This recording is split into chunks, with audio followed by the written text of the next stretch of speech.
વડોદરા શહેરમાં દિવાળીપુરા કોર્ટ સંકુલમાં વકીલ અને પોલીસ વચ્ચે માથાકૂટ થઈ હતી, જેને લઈને એડવોકેટ આદિલ સાથે પોલીસના રાઇટરની બોલાચાલી બાદ પોલીસે કોન્સ્ટેબલ દ્વારા વકીલને ઝાપટ મારી હતી।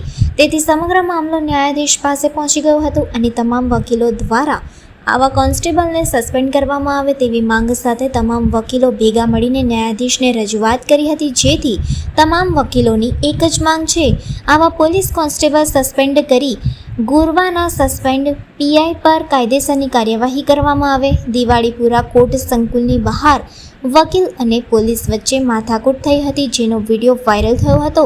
હવે જોવાનું એ રહ્યું છે કે પોલીસ કયા પ્રકારના પગલાં લેશે। અને આજે જે ઘટના બની એક કોર્ટ પ્રિમાઇસીસમાં એક પોલીસ કર્મચારી એક અમારા યંગ એડવોકેટ્સ પર જે એસ્યુલ કર્યું છે એ ખૂબ જ ખેદજનક બાબત છે। આવી ઘટના ન બનવી જોઈએ। પોલીસ અધિકારી બી ભાનમાં હોવું જોઈએ કે જાતે કોટ પહેરેલ છે અને એ પણ વર્દીમાં છે। તો આ જે ઘટના બની એ ખરેખર કોર્ટના પ્રિમાઇસીસમાં થઈ છે, તો તમામ વકીલો પણ આ બાબતે રોષે ભરાયા છે અને આવી ઘટનામાં જે તે અધિકારી કે કર્મચારીઓ એને તાત્કાલિક સસ્પેન્ડ કરવો જોઈએ અને તેની સામે એક્શન લેવા જોઈએ।